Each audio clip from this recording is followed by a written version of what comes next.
The world that I was born into was a tiny microcosm of Hispanic New York City.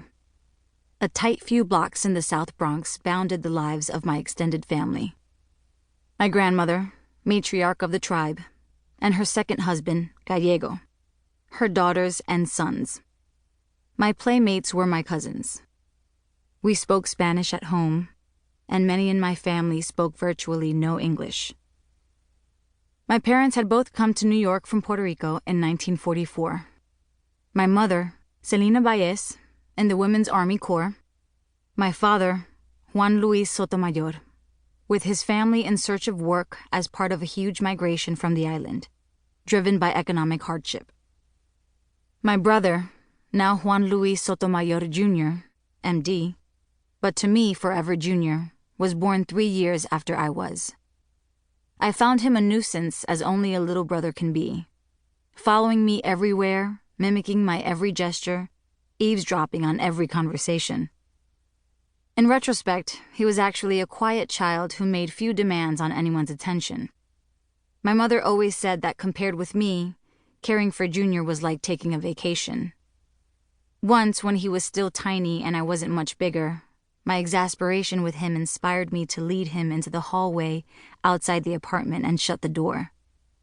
I don't know how much later it was that my mother found him, sitting right where I'd left him, sucking his thumb. But I do know I got walloped that day. But that was just domestic politics. On the playground, or once he started school at Blessed Sacrament with me, I watched out for him. And any bully thinking of messing with him would have to mix it up with me first. If I got beat up on Junior's account, I would settle things with him later. But no one was going to lay a hand on him except me.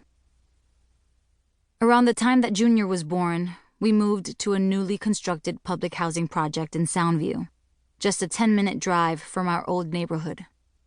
The Bronxdale houses sprawled over 3 large city blocks, 28 buildings, each 7 stories tall, with 8 apartments to a floor.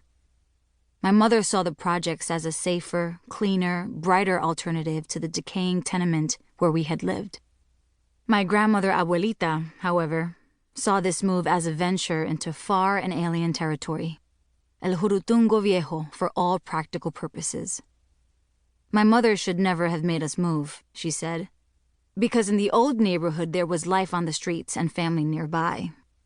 In the projects we were isolated. I knew well enough that we were isolated, but that condition had more to do with my father's drinking and the shame attached to it. It constrained our lives as far back as my memory reaches. We almost never had visitors.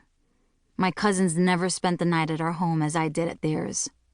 Even Ana, my mother's best friend, never came over, though she lived in the projects too, in the building kitty corner from ours, and took care of my brother Junior and me after school. We always went to her place, never the other way around. The only exception to this rule was Alfred. Alfred was my first cousin, the son of my mother's sister, Titi Aurora. And just as Titi Aurora was much older than Mami, and more of a mother to her than a sister, Alfred, being 16 years older than I, acted more as an uncle to me than a cousin. Sometimes my father would ask Alfred to bring him a bottle from the liquor store.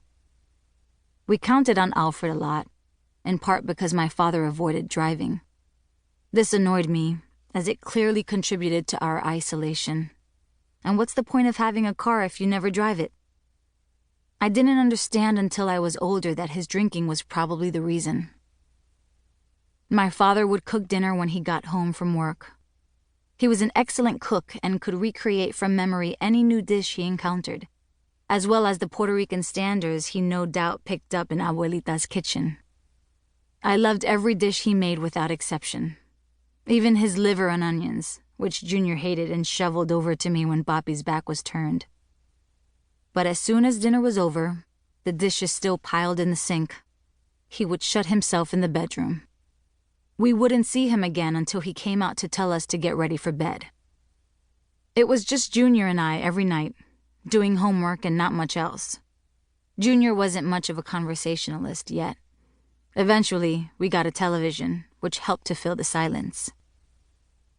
My mother's way of coping was to avoid being at home with my father, She worked the night shift as a practical nurse at Prospect Hospital, and often on weekends, too.